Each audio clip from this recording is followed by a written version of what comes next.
वो कहानियाँ अधूरी जो न हो सकेगी पूरी, उन्हें मैं भी क्यों सुनाऊं, उन्हें तुम भी क्यों सुनाओ। वो कहानियाँ अधूरी जो न हो सकेगी पूरी, उन्हें मैं भी क्यों सुनाऊं, उन्हें तुम भी क्यों सुनाओ। क्या मेरा सारा सामान नीचे आ गया है? जी बेगम साहिबा। ठीक है, कुदरत को उसके कमरे में ले जाओ, फिर वापस आकर मुझे एयरपोर्ट ले जाना।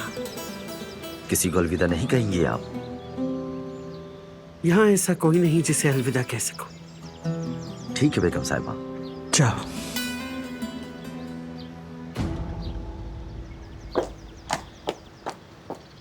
आजाद साहिबा, आजाद साहिबा, प्लीज यहाँ से मत जाएं। ये आपका ही घर है। किसी एक हादसे की वजह से अपने ही घर से दूर मत जाएं आप। मैं आपसे इल्तिजा करती हूँ, खुद को ये सजा मत दें। कुदरत अंकल को आपकी जरूरत है, आपके पोतों को आपकी जरूरत है।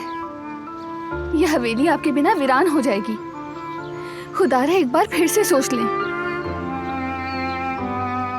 तुम होती कौन हो मुझे नसीहत करने वाली? खुद कसूरवार हो और मासूम बन रही हो। कहां से आई है हिम्मत तुम में? हट जाओ मेरे सामने से।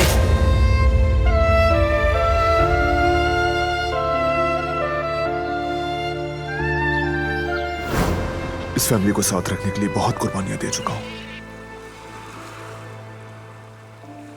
ये नहीं जानता कि मैं इसमें कितना कामयाब हुआ। कभी कभी खुद से पूछता हूं कि मेरी तमाम मेहनत बेकार थी क्या?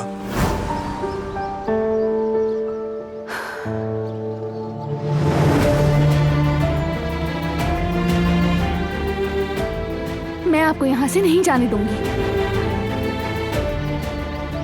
ये क्या कर रही हो तुम? छोड़ो ये सामान, हटो मेरे रास्ते से, मैंने कहा।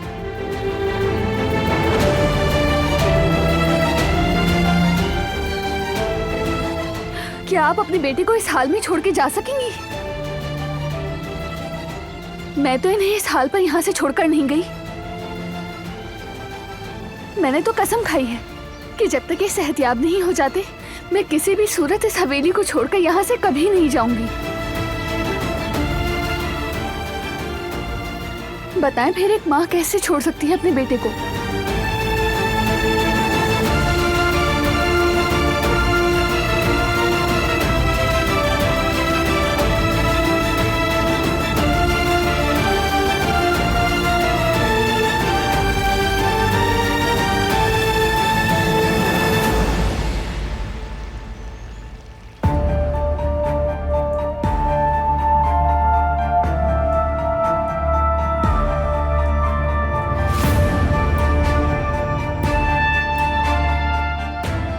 क्या आपकी फ्लाइट मिस हो गई दादी जान?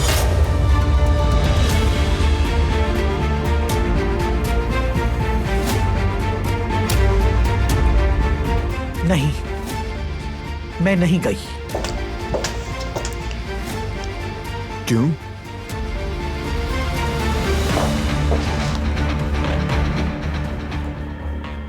मैंने इन्हें रोका है।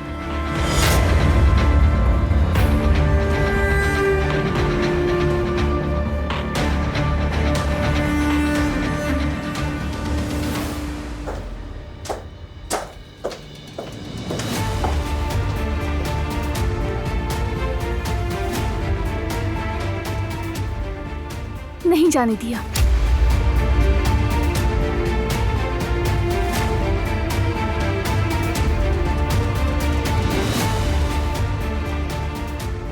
क्या मतलब तुमने रोका है? तुम होती कौन हो यहाँ के फैसले करने वाली? मैंने सोचा कि चुप! इस घर में तुम समेत कोई मेरे फैसलों के खिलाफ नहीं बोल सकता। समझ गई तुम?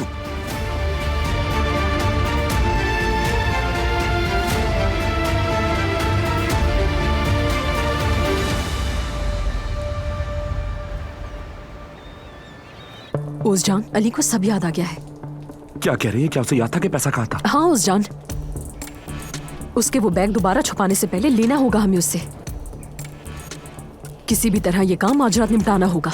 अली के मौजूद होते ये मुमकिन नहीं। मुझे सही मौके का इंतजार करना होगा, तभी ये सब कुछ आसानी से हो पाएगा। जो करना है करो, पर जल्दी। राणा साहब इस चीज की फिक्र मत करें, सही मौका देखते ही मैं ये काम कर लूंगा, आप भरोसा रखें।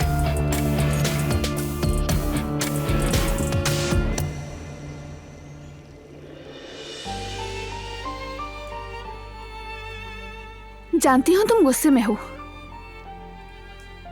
और मैं तुम्हारे फैसले के खिलाफ भी नहीं गई। मैं तो सिर्फ बस! अब मेरी बात ध्यान से सुन लो।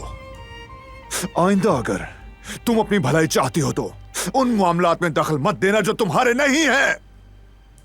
मुझसे मुकाबला मत करो।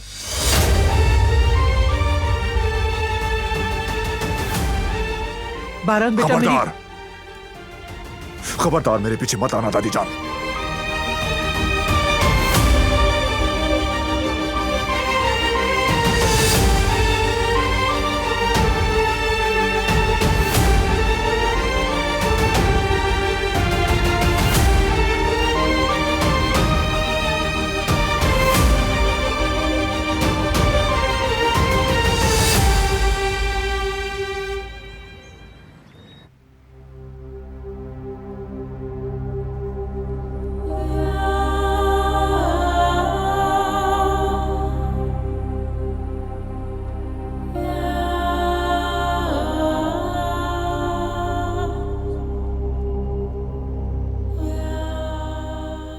मतलब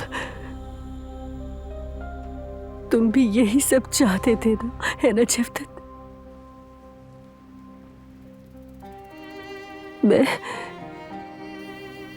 इतने अरसे से खाई के किनारे खड़ी थी और तुम मुझे बचाने के बजाय बिना पलक झपकाए मुझे नीचे धक्का दे दिया।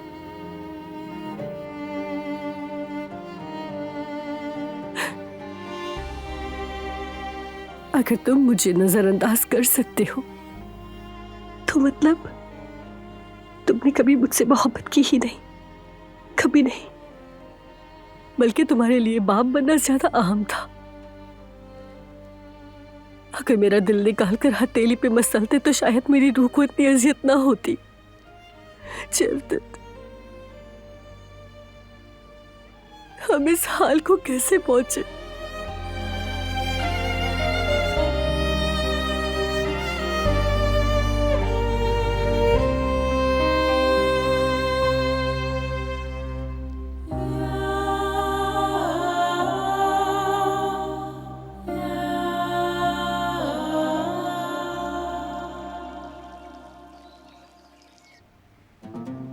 मेरी कुदरत, मेरे बेटे, अपनी माँ के दिल का सुकून देखो। मेरी जान कुदरत, मैं तुम्हें छोड़कर नहीं जा सकी, लेकिन तुम्हारा बेटा, तुम्हारी औलाद अब मुझे अपने सामने नहीं देखना चाहता कुदरत। लेकिन फिर भी मैं ना जा सकी। दिल ऐसा चल रहा है कि जैसे कुछ बाकी ही ना बचा। जिससे अपनी जान से भी ज्यादा चाहा वही मेरा पोता अब मेरी तरफ देखना भी गवारा नहीं करता। हमारे दुश्मनों की बेटी तक की खुशी मुझे यहाँ रखने में है, लेकिन मेरा पोता नाराज है मुझसे। क्या करूं? वो मुझे अपने सामने देखकर नाराज हो जाता है। ना कोई सलाम, ना दुआ। ये कैसी सजा है आखिर? ऐसी सजा से तो मौत बेहतर है।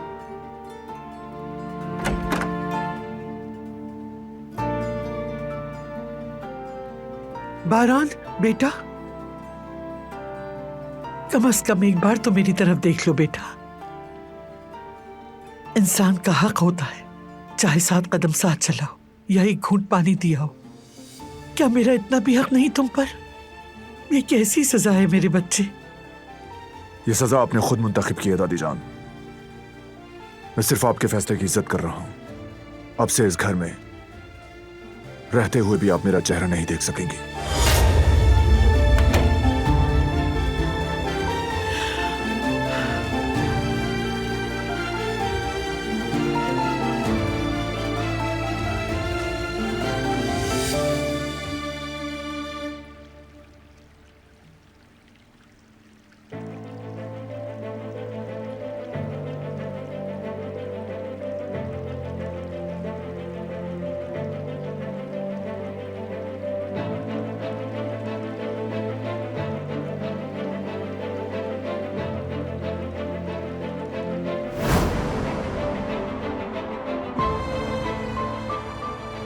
अजीब लोग हैं।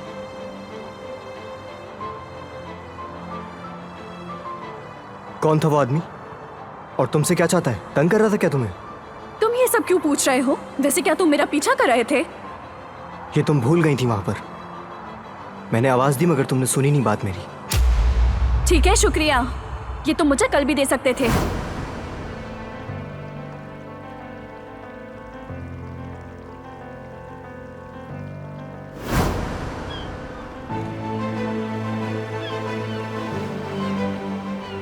तुम्हारे हाथ पे जख्म है, कैसे हुआ? तुम्हें इससे क्या? ये जख्म सालों पुराना है, समझे? अब क्या मरहम लगा के ठीक करोगे?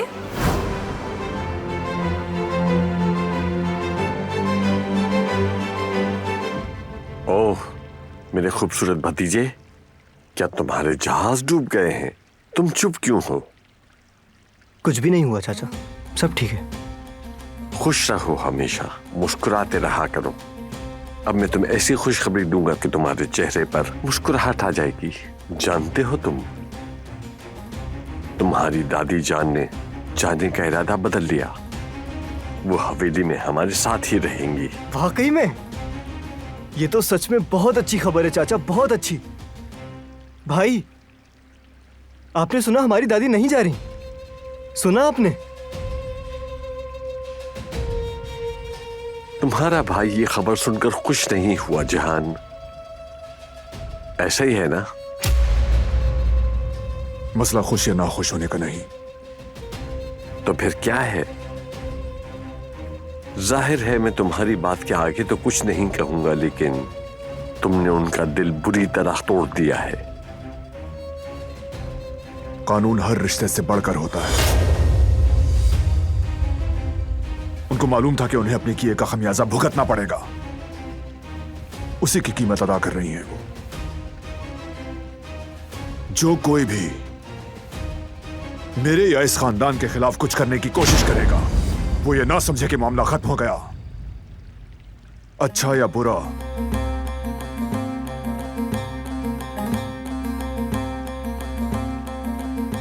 जल्द या बदेर हर किसी को अपना हिसाब चुकाना होगा। कोई फरार मुमकिन नहीं।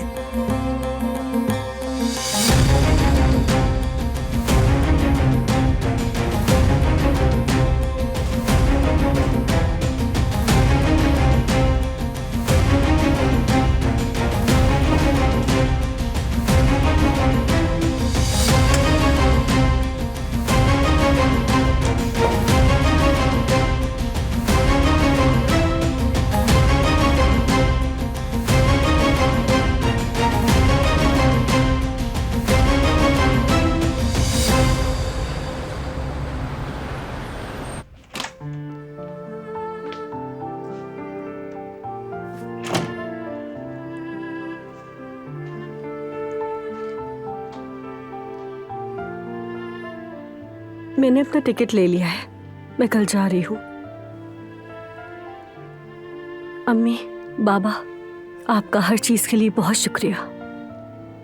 आपने इतने साल मुझे अपनी बेटी की तरह रखा है, कभी मेरा दिल नहीं दुखाया, मेरे बुरे वक्त में मेरा साथ दिया है। आप मेरी फैमिली हैं। आपका बहुत बहुत शुक्रिया। बेटी, क्या तुमने सोच लिया तुम वाकई यहां से जाना चाहती हो? और ये इतनी जल्दी क्या है?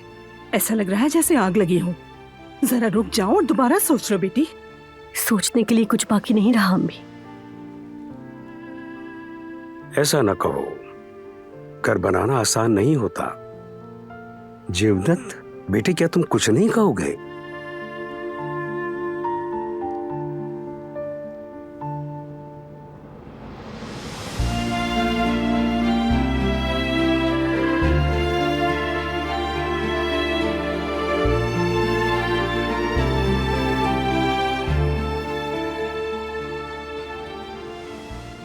कुछ भी कहने के लिए बाकी नहीं रहा बाबा।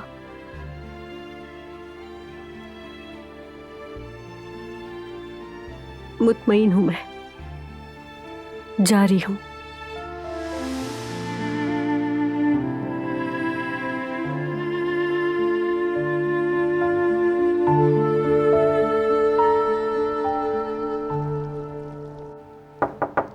आ जाएं।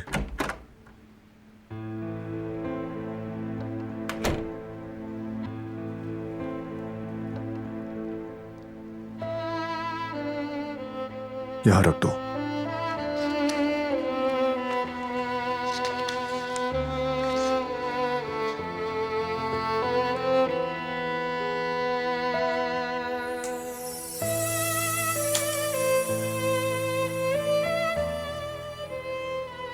तुम मुझसे नाराज हो, होना भी चाहिए। मुझे तुम्हारी दादी के मामले में दखल नहीं देना चाहिए था,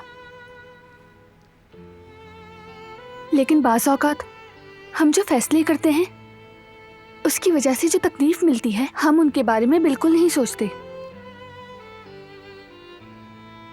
जैसे कि किसी भी इंसान का खानदान से महरूम हो जाना उस इंसान के लिए सबसे बड़ी सजा है, लेकिन वो तो तुम्हारे बुजुर्ग हैं, एक लिहाज से तुम्हारी माँ की तरह हैं। तुम्हारा उनसे मुंह मोड़ना उन्हें यह एहसास दिला रहा है कि तन्हा हो गई हैं वो, जैसे उनका कोई खानदान नहीं। कोई ये सजा नहीं सह सकता। ये मेरी जगह नहीं है, जानती हूँ, लेकिन खानदान में फासले बढ़ाकर अपनी नाराजगी को और मत बढ़ाओ। तुम उन्हें माफ कर दो।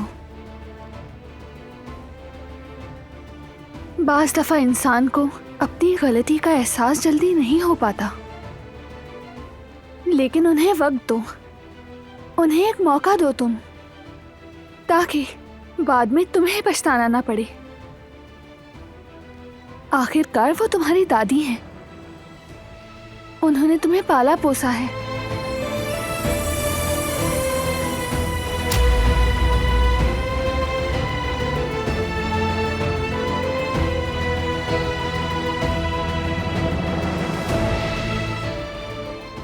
बचपन में एक दिन दादी जान ने हमारे एक मुलाजिम को एक छोटी सी गलती की वजह से निकाल दिया था। मैंने उनसे इल्तिजा की कि उसे माफ कर दें। उनके कदमों में गिर गया था। उस दिन उन्होंने मुझे कहा था, हर गलती की कीमत चुकानी पड़ती है। वो कीमत अदा होना जरूरी है ताकि इंसान सबक हासिल करे और दोबारा वो गलती करने की जसारत ना करे।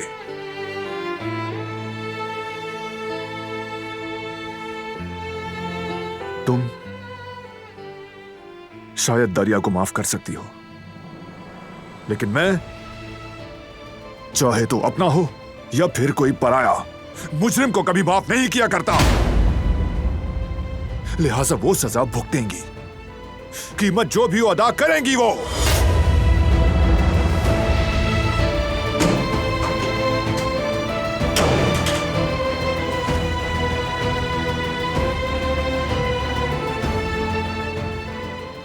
चाहे कुछ भी कहो तुम, मैं कभी भी तुम्हें तुम्हारे इस फैसले पर पछताने नहीं दूंगी कारबे।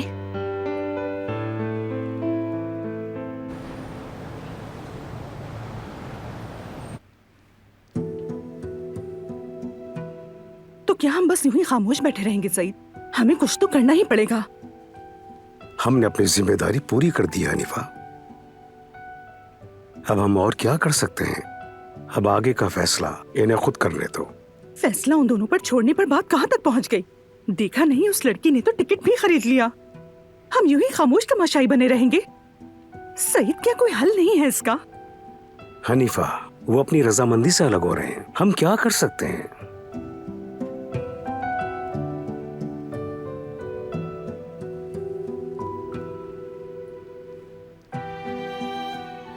बेटा बताओ, ये सब क्या हो रहा है? कोई इम्कान नहीं कि ये सब ठीक हो जाए? मैं सिर्फ पानी लेने आई थी।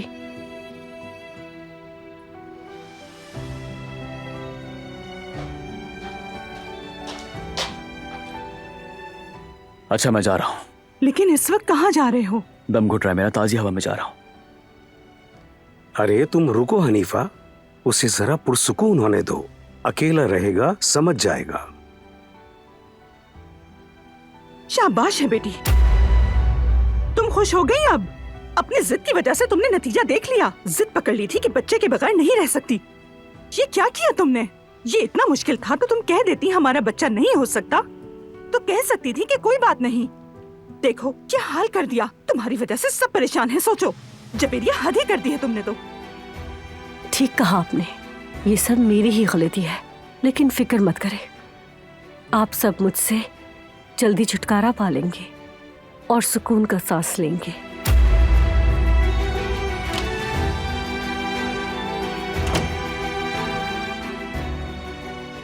कितनी बेशर्म है कि आगे से जवाब भी दे दी है। बस कर दो आप, जो कुछ होना था वो हो गया। हमारे पास अब इंतजार करने के अलावा और कुछ नहीं।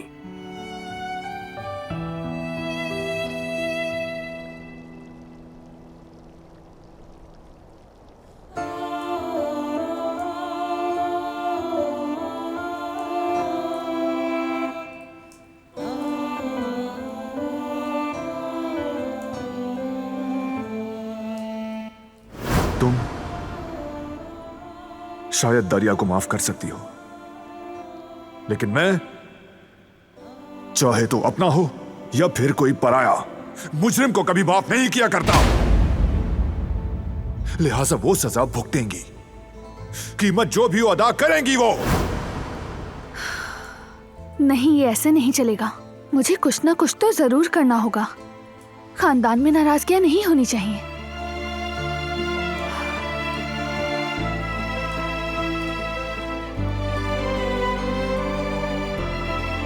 अहमद चाचा, यकीनन।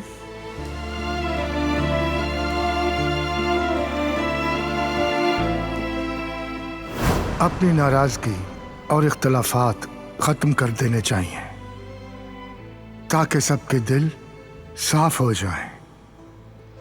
दीन के मुताबिक रंजिशें और दुश्मनियां 3 दिन से ज्यादा नहीं रखनी चाहिए। अल्लाह की नजर में कता ताल्लुकी हराम है, और अगर कोई नाराजगी हो भी गई तो पहले उसे सुलझाने की कोशिश करें। उससे आप छोटे नहीं होंगे, बल्कि आपकी शान बढ़ेगी।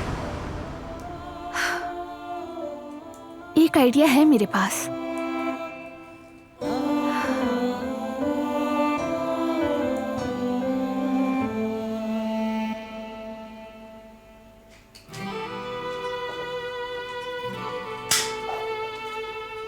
कल शाम के लिए हम दोनों मिलकर कुछ अच्छा सा तैयार करते हैं कदर आपा। पूरी फैमिली एक साथ खाना खाएगी। नाराजगियां भी खत्म हो जाती हैं ऐसे मौकों पर। याद है अहमद चाचा ने भी पहली इफ्तार पे यही कहा था, मुंह मत मोड़ो एक दूसरे से, कीना ना रखो और नाराजगियों को तवील ना करो। आप क्या कहती हैं? शायद ये काम कर जाए। बहुत अच्छा सोचा तुमने मेरी बच्ची, और ये भी जानती हूँ कि दादी और पोते की नाराजगी तुमसे बिल्कुल भी बर्दाश्त नहीं हो रही। क्या करूं, खुद को इसका जिम्मेदार समझती हूँ। ऐसा मत सोचो बेटी, तुम्हारा इसमें कोई कसूर नहीं। तुम जो कर सकती थी वो किया। आपको लगता है ना ये काम करेगा? हाँ बेटी, क्यों नहीं करेगा। तुम फिक्र मत करो, मैं सब कुछ संभाल लूंगी। आपका शुक्रिया कदर आपा। तो फिर मैं कुदरत अंकल को एक्सरसाइज करवा कर आती हूँ, फिर हम मिलकर तय करेंगे कि खाने में क्या क्या बनाना है। ठीक है बेटी, ठीक है। मैं आती हूँ। चलो ठीक है।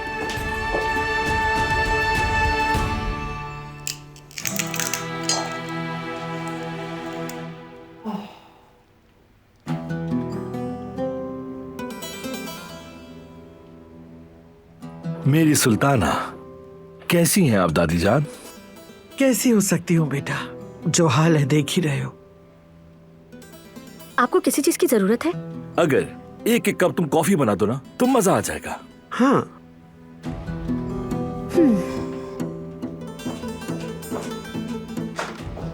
मैं कॉफी बना रही हूँ, आप भी पियेंगी जलान भाभी? नहीं, मैं कुदरत अंकल के पास जा रही हूँ, शुक्रिया।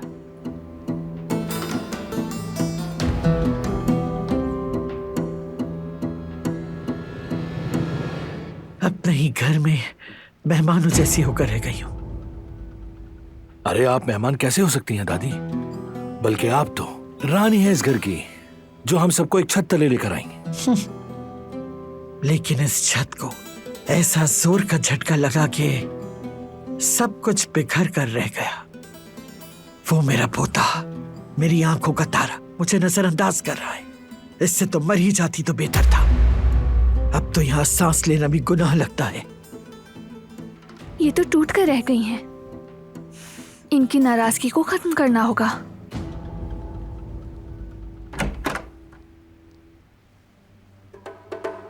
मेरी दादी, बाकी सबको करने थे ऐसा, मैं आपको नजरों से ओझल नहीं होने दूंगा। देखिए, मैं तो अभी भी आपके पास ही हूं। मैं आपके लिए हर किसी से उलझ सकता हूं। बाकी लोग क्या सोचते हैं मुझे इसकी परवाह नहीं। ये घर सिर्फ आपका है और आपको अपने घर से जाने की कोई जरूरत नहीं है, खास तौर पर ऐसे वक्त में जब आपके इस पोते ने ऐसी कामयाबी हासिल की है। कौन सी कामयाबी की बात कर रहे हो? दारियां अपनी शेयर्स बेच रही थी। मैंने इसलिए खरीद लिए ताकि किसी अजनबी के हाथ न जाए।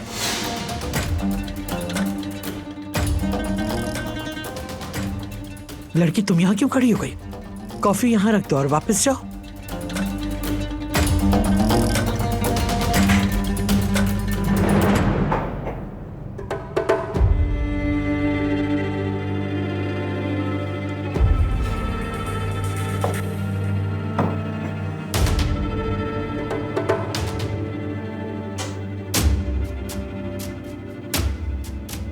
अगर आपको कुछ और चाहिए तो बता दें।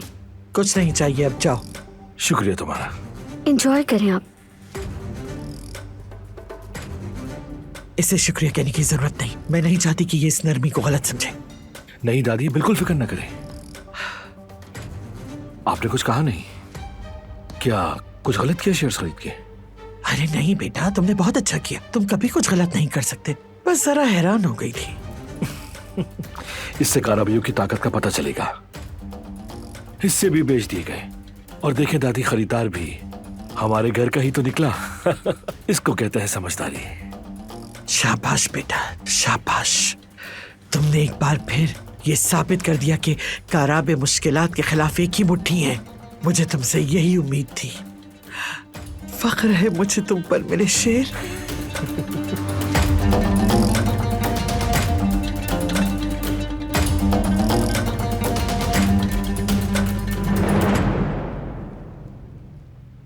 मैंने सोचा कि पूरी फैमिली एक साथ एक ही मेज पर खाना खाएंगे तो अच्छा होगा। कदर आपा को भी आइडिया पसंद आया। आप क्या सोचते हैं कुदरत अंकल? मैं सही तो कर रही हूं ना?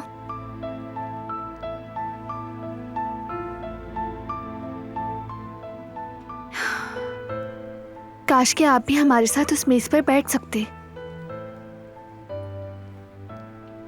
लेकिन वो दिन भी जरूर आएगा, वादा करती हूँ। मैं जानती हूँ कि वर्जिशें आपको थका देती हैं, लेकिन बहुत जल्द ही आप ये सब कुछ खुद करेंगे, वो भी बगैर किसी की मदद के। इंशाल्लाह वो दिन भी आएगा कि आपको किसी की जरूरत नहीं रहेगी और फिर आप चलने भी लगेंगे इंशाल्लाह।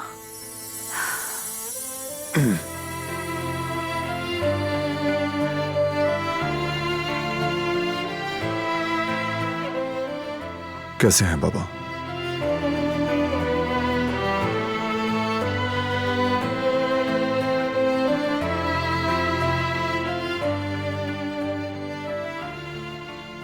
मैं कर लेता हूं।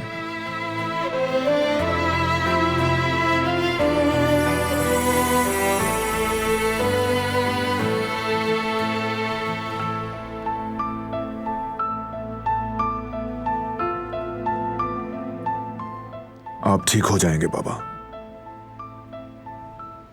यकीन रखें आप। इनको पूरा यकीन है ना?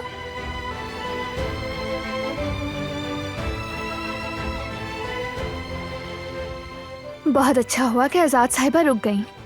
अपनी माँ को अपने पास देखकर इनकी आंखें भी मुस्कुरा उठीं।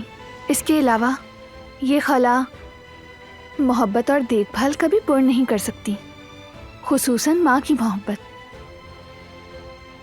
माँ की मोहब्बत का तो नैमुल बदल कुछ नहीं हो सकता।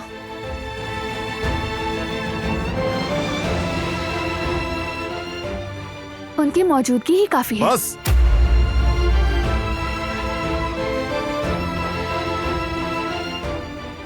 मजीद मत कुरे दो इस मामले को। कितनी बार कहना पड़ेगा मुझे? मैं तो बस चुप करो।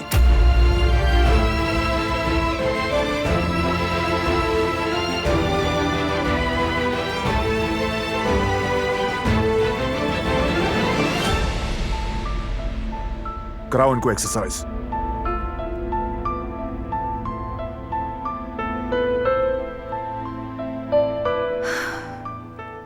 और ये मुझे जिद्दी कहता है। क्या इससे जिद्दी भी कोई और हो सकता है?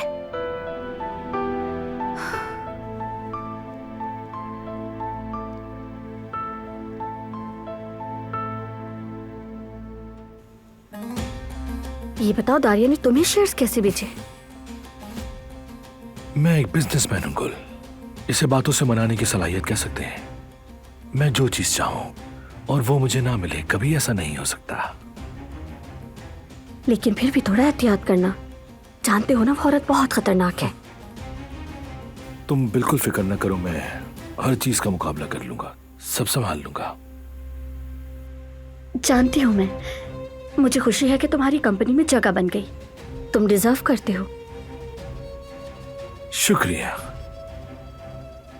मैं अपने और तुम्हारे लिए फ्यूचर इन्वेस्टमेंट्स कर रहा हूं। आज तुम्हारे सामने काराबे होल्डिंग्स का सबसे अहम आदमी खड़ा है। अच्छी बात है, लेकिन तुमसे ज्यादा अच्छा नहीं।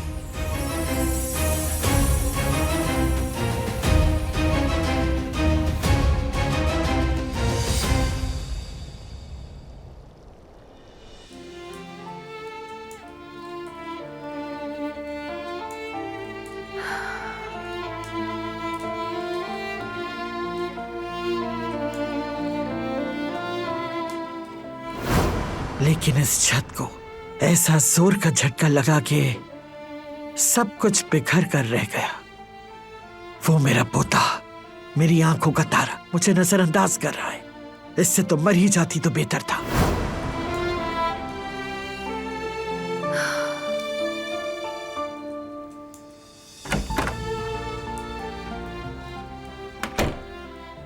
कल शाम मैं कपड़े बदल कर सो जाऊंगा। शब्बा खैर।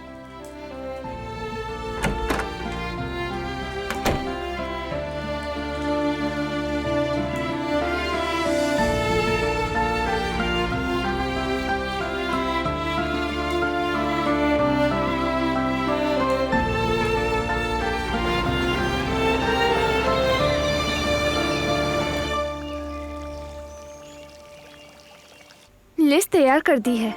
इफ्तार के आइटम्स भी सोच लिए हैं। कदर आपा, लेकिन हम मीठे में क्या बनाएं? ये फैसला नहीं कर पाई मैं। खीर बना लेते हैं, फरहान साहब को बहुत पसंद है। कोई ऐसी चीज हो जो आजाद साहिबा को भी पसंद हो। कुनाफा या कुछ और भी बना सकते हैं। शुक्रिया आपा, बहुत अच्छा ख्याल है। दोनों का दिल खुश होगा। अल्लाह करे कि आज उनकी सुलह भी हो जाए। मीठा खाकर मीठा बोलेंगे। शाबाश मेरी प्यारी बच्ची, तुम बहुत अच्छे दिल की मालिक हो। आपा इतनी भी नहीं। हाँ बिल्कुल हो, सबके लिए अच्छा सोचती हो। इतना कुछ होने के बावजूद भी तुमने अच्छा ही सोचा है। और देखो अब भी तुम दूसरों के बारे में ही सोच रही हो। ये अच्छा ही नहीं तो और क्या है मेरी बच्ची। तुम्हारी कोशिशों पर सलाम। बाबा हमेशा कहते थे, जो खुद के लिए सही समझो दूसरों के लिए भी वैसा समझो। मैं चाहती हूँ कि उनकी सुलह हो जाए। मेरी प्यारी बेटी, इंशाल्लाह तुम्हारी नेकियां कभी भी जाया नहीं जाएंगी। अल्लाह तुम्हें हर मुसीबत से बचाए, आमीन। शुक्रिया आपा। वो कहता है कि मैं दखल ना दूं, लेकिन मैं खुद को रोक नहीं सकती। मुझे ये सब देखकर बहुत अफसोस होता है। आखिरकार वो इस घर की बड़ी हैं और उन्हें ऐसे अकेले छोड़ना मुनासिब नहीं। मैं तो बस उन्हें मिलाना चाहती हूँ और कुछ नहीं। तुम ठीक कह रही हो। चलो आ जाओ फिर और मीठे की तैयारी शुरू करो। तब तक मैं बेगम साहिबा से पूछ कर आती हूँ कि उन्हें कोई काम तो नहीं। जरा रुके आपा।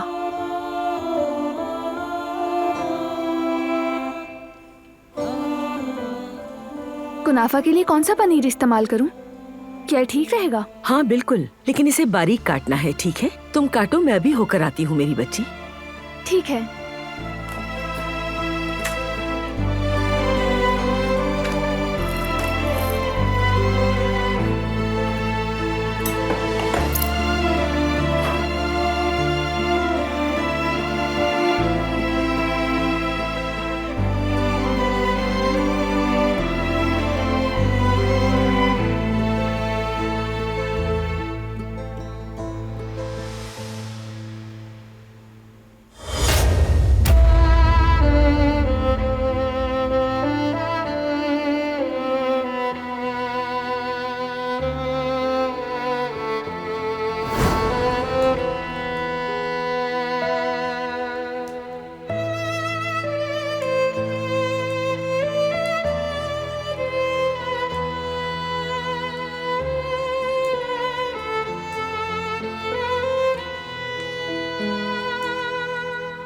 करीब बताओ मेरे।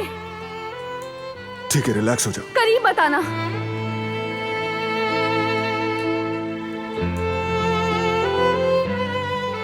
छोड़ दो इसे। नहीं छोड़ूंगी।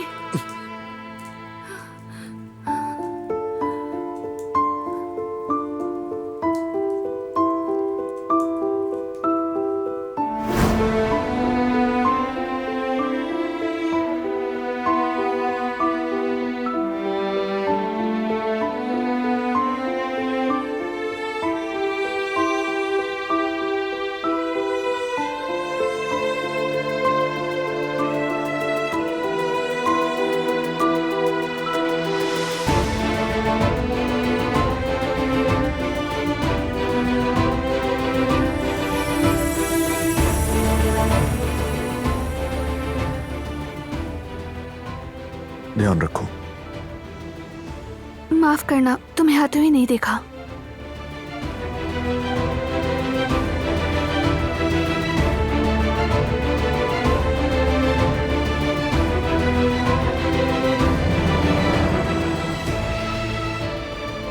कल मैं तुम पर ज्यादा सख्त हो गया था।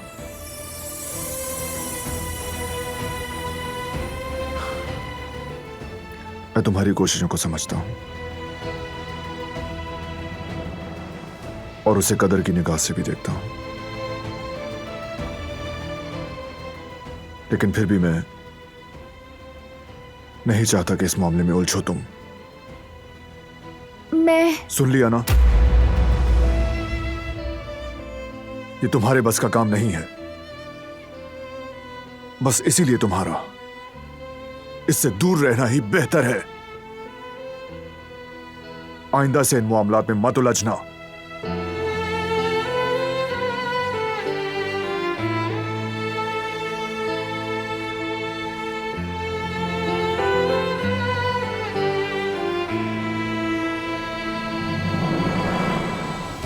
अब मेरी बात ध्यान से सुन लो। आइंदा अगर तुम अपनी भलाई चाहती हो तो उन मामलात में दखल मत देना जो तुम्हारे नहीं है। मुझसे मुकाबला मत करो।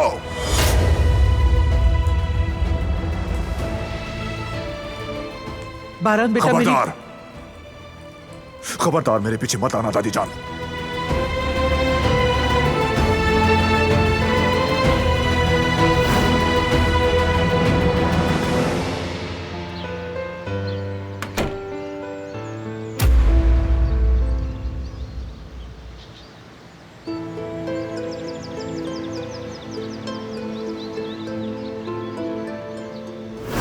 तुम मुझसे नाराज हो?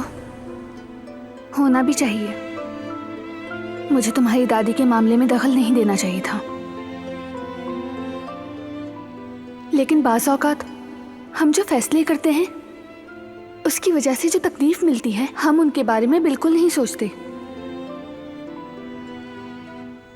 जैसे कि किसी भी इंसान का खानदान से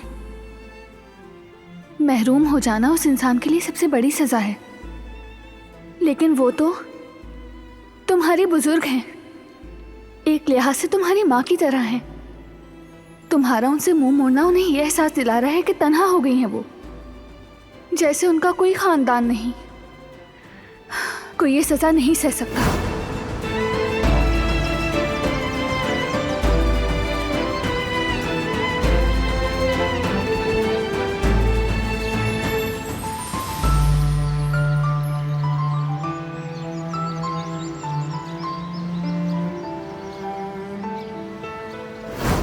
बहुत अच्छा हुआ कि आजाद साहिबा रुक गईं। अपनी माँ को अपने पास देखकर इनकी आंखें भी मुस्कुरा उठी।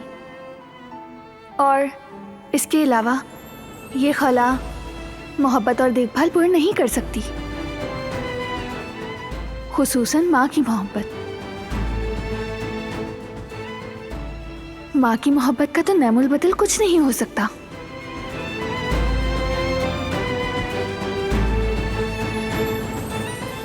उनकी मौजूदगी ही काफी है। बस।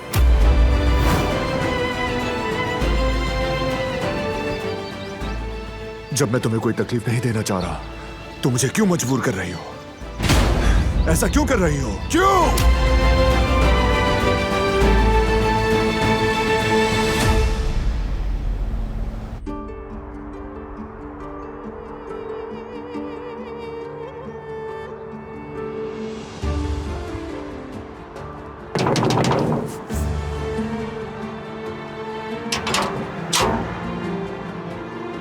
जी कहिए।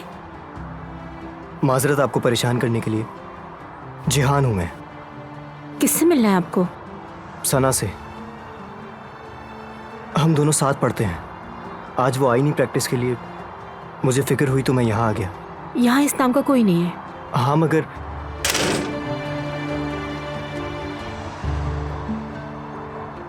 ये कैसे हो सकता है? उस औरत ने ऐसा क्यों बोला मुझसे? हद है।